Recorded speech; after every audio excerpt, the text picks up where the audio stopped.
so lost. I don't know where I'm going to go, what I'm going to see there, if I'm even going to like it. I wonder if I'm ever going to go on vacation. Now you're getting somewhere. Now that I'm wondering if I'm going anywhere, I'm getting somewhere. How does that make any sense? You wondered. Your mind is starting to open up and imagine the possibilities. I thought I had to have all the answers. Don't you see? Every answer comes with a new question. Every place has a new idea to wonder about. Every person you meet can open up your heart to wonder about all the possibilities life has to offer. A life full of wonder can lead you on a path to new adventure.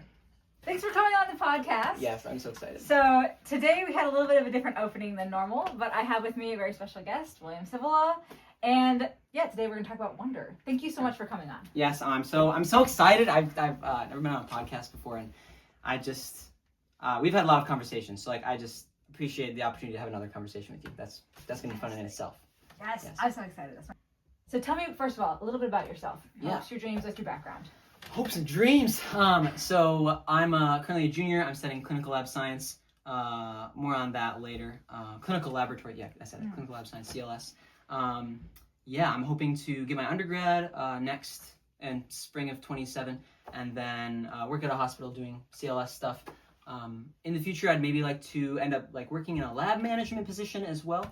But then one of the things I kind of want to leave myself open to is doing things like I'd love to do more acting. I've done a lot of acting in the past 10 years. Every summer I've been doing similar acting programs. So I'd love to continue that, wherever. I don't know what that might look like, but that'd be awesome. I'm interested in getting into some writing things. Every once in a while I have some fun idea. I want to do some writing stuff. I've had some movie ideas. I'm like, could I explore writing a movie? I don't know how to write a movie, but I could try, and that'd be really fun. So that's kind of looking forward. Looking back, I've lived in, one of the stories of my life, the story of my life is I've lived in a lot of different places. I've lived in New York, I've lived in Georgia, Kansas, and more. So I've lived in a lot of different places, but I really consider Minnesota to be my home. That's how I know you and a lot of the other people here. And yeah, what else? So I've done a lot of acting, singing, dancing, especially through a program called 4-H, Arts In, which you've seen. So much fun. I got to be one of my favorite roles I got to do was I was Marlin in Finding Nemo, and that was so much fun. It was amazing. Yes. And it was cool. I was also the oldest person on cast, and so it was fun to be I'm a father to Nemo, but then also kind of to be a mentor to all these younger kids. That was really awesome. Yes, that's kind of where I'm at right now. Currently in college, I'm treasurer of our Catholic club, which is a great time. I just got us a grant, which was awesome. Yes. Very exciting. And continuing to really enjoy my classes. Auditioning for stuff. Haven't gotten to anything yet, but we'll see if there's some opportunities in the spring. Yes. Yeah, that's some stuff about me. It's kind of where I'm at right now. Yeah. Fantastic. Okay, so this kind of focusing a little bit on wonder and also living life fully. Yeah. So I guess I'll ask, being a student, how do you kind of hold on to that wonder even when tests are, exhausting and maybe not as fun? How do you hold on to that, and maybe how does it even enhance how you see the world around you? Yeah, I think that's such an important thing to think about. And I don't know if education's always been like this, but the state where it is now, especially I think among science majors, is science is really cool. That's what I'm in a science major. It's really cool to learn about all of these awesome things. I just finished the second anatomy and physiology course. Learning about the human body is so cool. Learning about your brain with your brain is it's funny but cool. And so meta. Yeah, very meta, and that's awesome. But sometimes I think it's really easy to get caught up in this cycle and this process of studying for learning things, studying for tests, getting good grades, letting it go, moving on. It becomes this big learning grade machine, And I think that it's really easy to, and I do this myself. I see a lot of my friends doing this. Optimize for just really focus on what do I need to do to play the game really well to get good grades. And it's good grades are important, right? They're you get good grades that can get you scholarships, that can get you a lot of higher professional schools often will use your grades to determine whether they're going to hire or whether they're going to pick you.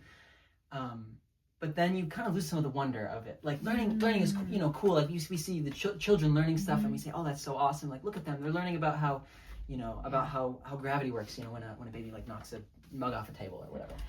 They have this wonder about them. But it's easy to lose that, I think, the way that college goes now, and so I find that in myself.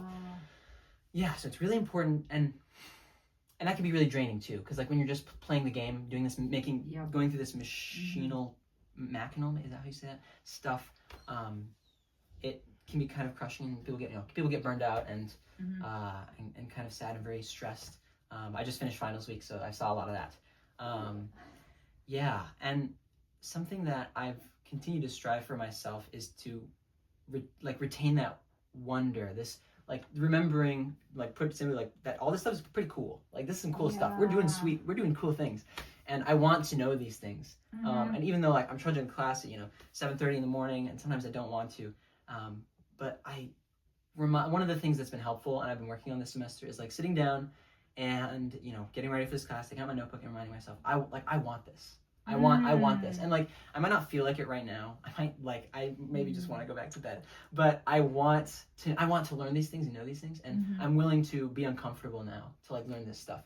Both to support my future life, and also because like it's cool. It's very interesting. I love that, and I feel like that actually is that struggle to keep the wonder alive, like you're saying, like grade race. I feel like that happens even after that, like at jobs and stuff sometimes, where it's like, I love this, I chose this, but sometimes I think you can get bogged down in that, like, whatever it is, like the performance, or so I've seen that too sometimes. I'm like, pause, this is awesome. And I think it's intentionality in some ways, of just being like intentionally present to the moment and be like, I enjoy this. This particular moment might be kind of hard, but I'm actually doing something I love, and that really matters a lot. For sure. So I think I love that. You mentioned like how can people retain this, and I was thinking about and that reminded me of like having conversations with my professors. That's like one small thing that's been really cool, is like you're sitting down, you listen to a lecture for like our lectures are 55 minutes. You listen to a 55-minute lecture, you pack up your book, you leave. That can kind of get to be a kind of this repetitive cycle. But then when we're sometimes I'll like stop and I'll ask my professor something like, oh, well, how does this work, or how does this relate to this other class or something, and then we talk about it. And every time I talk to a professor about something, it's way more cool than reading about it in the textbook. And my understanding is much greater. It's just very interesting.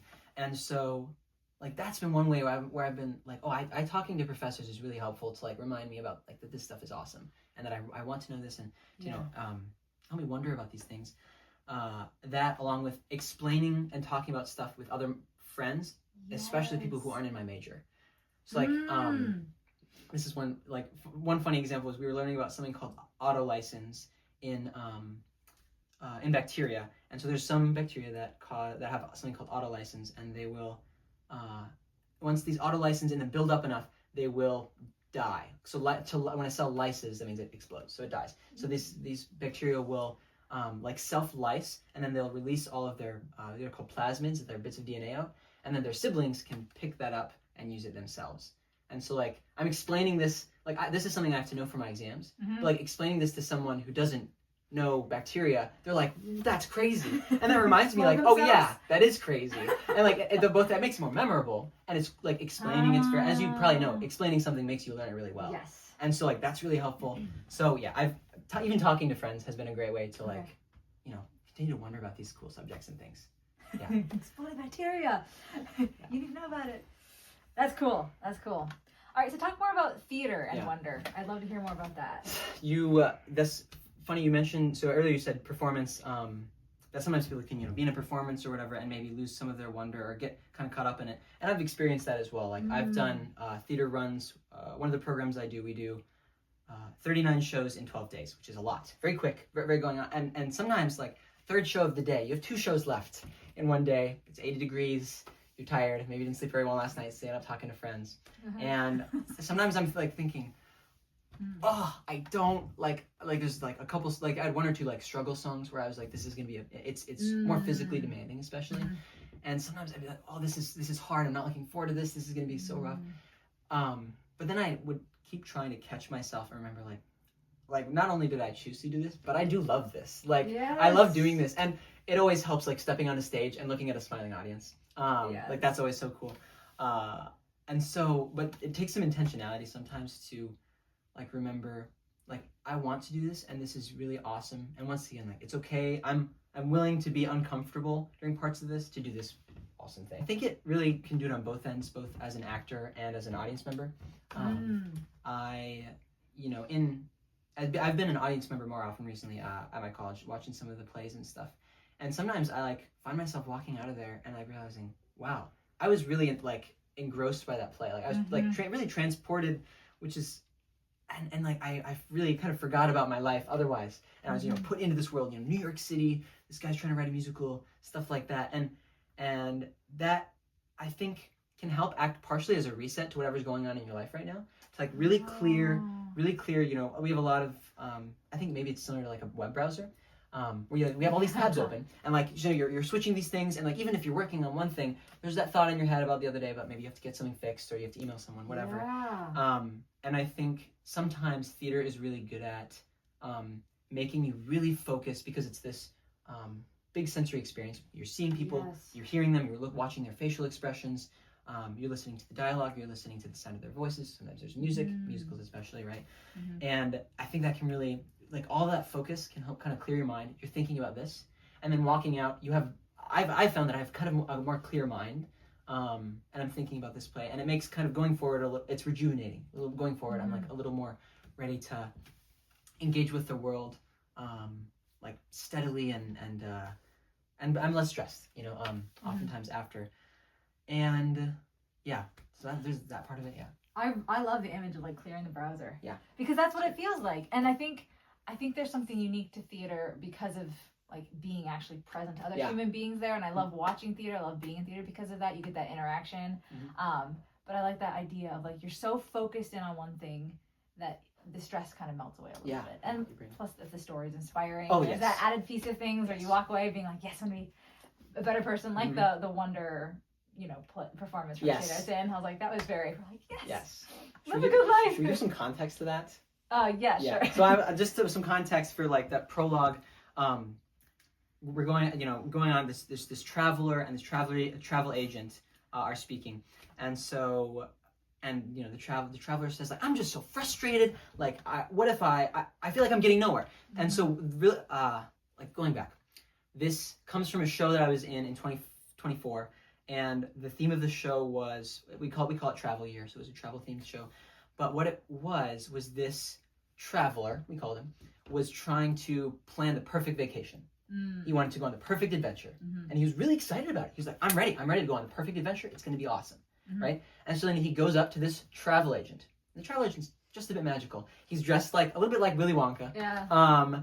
And so you can kind of see there's something special going on here. And he asks, well, hey, can you help me plan an adventure? And the travel agent isn't exactly being difficult at times, but he's like, okay, well, yeah, where do you want to go? And the traveler is like, I don't know, just tell me what's the perfect place for me to go, right?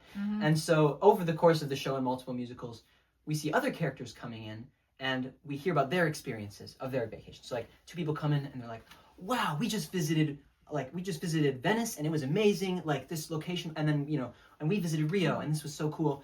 And the traveler's like, oh, the location. What makes a good vacation is where you go. And then someone else is like, oh, well, what made our vacation great was that we didn't plan anything. It was just so spontaneous. And so then he says, oh, so it's like important to that we need to make the right plan of having being open. And so all of this, he feels frustrated because he can't figure out how to make this right perfect vacation. And then eventually he gets frustrated. He says to the travel agent, I wonder if I'm even going to go anywhere. And then the travel agent latches onto that word and says, well, there you go. Now you're getting somewhere. You wondered. I love that. And he's, well, how is that?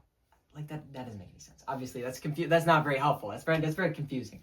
And so the travel agent explains, well, everything you do, and I think really the meaning of kind of my brief monologue at the end there, and this whole time, the travel agent is me. Like I played the travel agent there, so I know these lines well.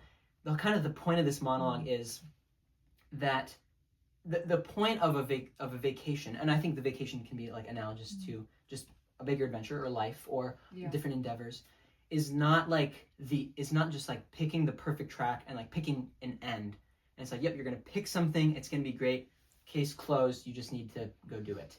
Like everything you do will kind of, more things will spread off of that. It'll be interesting. And I'm sure you've maybe experienced something like this or seen other people where they go to college and they're like, oh, I think I want to be a a lawyer or something, and then they take some law classes, they don't like it so much, but then they took a theater class and they really like that, and so then they pursue theater, and maybe their perfect vacation, their perfect plan of how maybe they made one and it didn't work out. Well, but they wondered, well, what if I got into theater, you know? And so like that can lead to lots of new adventures and things, and so that's really cool.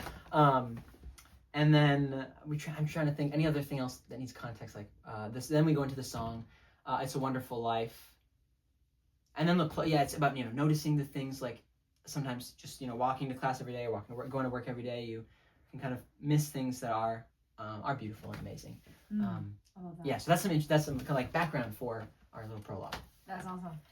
One of the things I thought about when I was reading the prologue was how do you learn how to ask questions, and how do you learn to ask good questions? I'd love to hear your thoughts on that, because actually even teaching writing, I've learned that sometimes students don't it's taking a step back and being like, okay, how are we going to write, to move forward? You have to start by asking yourself questions like, what did I see today if you're going to journal, or what was I feeling today if you're going to journal? But even the art of asking questions, I would love to hear your thoughts on that. If you have I love questions. One of the lines, I don't know who wrote it, but it was very good. It was he said, "The quality of your questions determines the quality of your life," right? Ooh.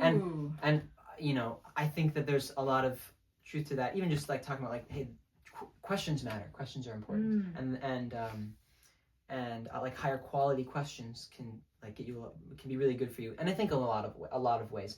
And the person who's writing this was speaking more in the way of like your business. It's like and so they were asking the questions they were talking about. It's like what is the small amount of products that get me the most like viewers, or that give me the most money, or things like that, or asking if I eliminated one thing, what's one thing that I like that if I eliminated would give me the most energy to do other things with things. And so he's asking these interesting questions, and so he's encouraging other business owners to do this. But I also think that's really applicable in your life in general. At the end of the semester here, I actually just collected a bunch of questions to like think about an answer for this semester, to try to review it, reflect a little bit, personally, to see like, okay, how was this for me? How did I grow? What did I struggle with? Both this, kind of reflection to know where I'm at, and then as well as to do better next semester, to improve. Yeah. I feel like that's one of the keys for, like, you're talking about quality questions, and I feel like one of the keys is having the kinds of questions where you genuinely want the answers, and the answers can help you be better. Because sometimes I think people are like, if the answer is scary, it might be easier to just ask the question, but asking a question, obviously, with wanting to try to figure out like more about yourself, more about the world, and trying to hopefully take action steps after that. Like, if you're like, okay, this semester, what was I struggling with, or what was not so fun for me, and then like revamping it from there, and then going forward and actually changing things, I think is such an important piece of that whole puzzle. Of like, gonna make a good quality question, and then gonna act on that, as well. Quality questions. And I think one of the things, even good quality, like this is, I don't know if this is as much of a quality thing, but I think like certain kinds of questions can help like shock us a little bit. Like you mentioned, what are some things that I struggled with, right? And that's a pretty common question in reviews. Like you're like, okay, well, what I struggled with this semester.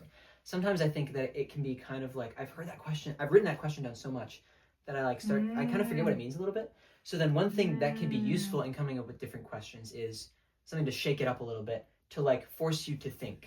Because like, what did I struggle with? Okay, well, you might say like, I didn't like doing homework, or I didn't study enough. Like those things aren't very specific, not as actionable, helpful. What if you say, well, like, when did I feel the most like the work I was doing didn't matter? Like that's a question I've not really heard very much before, but I think that could have I'd have to really think. That would have a lot of good fruit of like, okay, well, I felt really like when I was studying for this exam in this way, I just felt like it didn't matter. Okay, well then review it. Well, was that because the way I was studying was not helpful? And so then it really can lead to some good things. So I also think unique questions are cool too. Like, one more note of this is like, even in conversation, like, how are you is kind of a greeting now. It's like, oftentimes, it's like, how are you? Like, and then you say, and how was your day? And then you talk about something like that. And so like sometimes, I haven't done this as much recently, but you're just like, hey, hey Sam, how are you doing? What's your favorite way to eat zucchini or something? And then they're like, what? And like that's kind of a funny question too. But you can also ask things like, like what's your favorite thing about yourself? And then you can you're kind of, those are some quality questions, a bit awkward, not really for every conversation, but to kind of jumpstart into a better conversation, maybe quicker than, how are you, how's your family, obviously good things to know. Right. Do you like your classes? Some things, those things can be a little tedious at times. What are you gonna do next Good semester? to know. Yeah, what are you gonna do next? Yeah. Okay. So, that's good. What are you gonna do after you graduate? Yeah. All those good questions. Important to know. Yeah. Can get a little tiresome at times. Yeah, think of different creative answers. Yeah. Yeah. It's fun to shake it up. Yeah. Okay, this is pivoting a little bit. Yeah. But what good books have you been reading lately? What's on the list? What is it? The Diagnosis of Clinical. I don't even remember the title of it. This book is 4 inches thick. Oh my gosh, I was not reading it all the way through. We were using it for reference a lot, but other than textbooks, I've been looking. I finished the Screwtape Letters a couple weeks ago. Excellent book. And I should say this wasn't reading. I was listening to it on audiobook, and it was read by Andy Serkis. Oh, I've heard of that one. Wonderful. Yes. And then another actor who also did excellently, and a couple others fill in the other parts. But it's okay, cool. Andy Serkis is Screwtape, and this other actor is Wormwood. And oh man, just their voice acting adds a lot to it that I really appreciate, because I think the emotion really matters in this book. And like hearing, because it's about this dialogue between these two demons trying to best figure out how to tempt this man to go to hell, and which is kind of scary, because the way they're doing it, they're not like, yeah, we're gonna make him kill someone. Like, no, it's not like that. It's like, oh, and we're gonna make him, when he prays for his mother, we're gonna, like, you gotta, and Screwtape is the mentor. He's telling Wormwood this. He says, when he prays for his mother, make sure that he doesn't focus on like praying for her health or something. Make sure he talks about praying for her, like the things that he perceives as her sins, like the things that annoy him about her. It's like maybe he doesn't like the way she pours tea, whatever. And so then she's like, make him pray that she would be better at that. Because then now he is going to make it turns his prayer in kind of his gripes, his things that he doesn't like about people. Anyway, so like hearing his emotion of that, and like hearing the emotion in that was really good in the audiobook. But yeah, excellent book. Would highly recommend. It's just so really good as well, because it's like, it can be really self-reflective and like, oh, how am I? Yeah. What are some small ways that I am like failing and not like and being tempted to turn something good into something more twisted? Or where one of the things they talk about is like make people focus too much on a virtue to the point where it becomes in excess and they forget about other virtues. Like where could I be doing that? Am I being too like what's something I could am I being too disciplined? And not having enough generosity and time for other people. Like that's anyway. I don't know. So that's excellent book. Been very good. I like that a lot. Okay, you mentioned that there's this part where he was saying, what was it? Focus on the most useless virtue for that time period. Yeah. What was? So I would love to go back and read this this section, but what Wormwood was saying, what Screwtape was saying to Wormwood was, our best demons. In the underworld, we always have our best guys working on what virtues to most make like societally popular in society, and like common and popular, and make seem I guess popular is a good word. And he says we want it to be the opposite of what is helpful in the current time, because as times change through the ages, different virtues. All the virtues are good. Different virtues tend to have more importance maybe at some times, or with certain temptations that come with certain parts of society. And he says, the example he gives is, we want everyone running around with a fire extinguisher during a flood. We want everyone to crowd to the wrong side of the boat when it's sinking. Which makes a lot of sense, because a fire extinguisher is a good thing to have, not in a flood. And so you don't want to get rid of your fire extinguisher, but you also need to do, so. And I was trying to think about some of these virtues, like what's a virtue that like is popular, that is good, but is like actually we need more of like the complementary virtue to that. Have you thought of anything like that? Because I'm trying to work on this. I've been thinking, but it is hard because I feel like there are so many different contexts, even like different cities, different situations in life where like if you're a mom and you're trying to take care of your kids, there's gonna be different virtues than if you're single versus if you're so I was trying to think of one, but then every time I was like, feel like I'm calling out like one particular thing. So I don't know, but I was trying to think about that afterwards. It's interesting. It's a good thought experiment. It's good, and it's hard because then I'm like, if you thought of one, like if I thought of virtue, and I said, oh, people focus too much on, focus too much on something, then I say to someone, it's like, oh, do you think that people in this group of maybe society, maybe a smaller group of some given demographic, do you think they focus too much on this virtue that it's too popular? Well, if I'm right, then they'll say like, oh yeah, people focus on it too much. If I'm wrong, they might say, but they also might say, no, what do you mean? That virtue is so important. Well, but does that mean I'm right or I'm wrong? Because it's like, well, because it's popular. Well, but are they saying because it's popular, or are they saying that because I'm wrong? So anyway, it's kind of a hard thing to test and talk to people about, because it's like, what if it's popular? But they're also, if they're virtues, then they're good, and you don't want to get rid of them. Right. So it's right.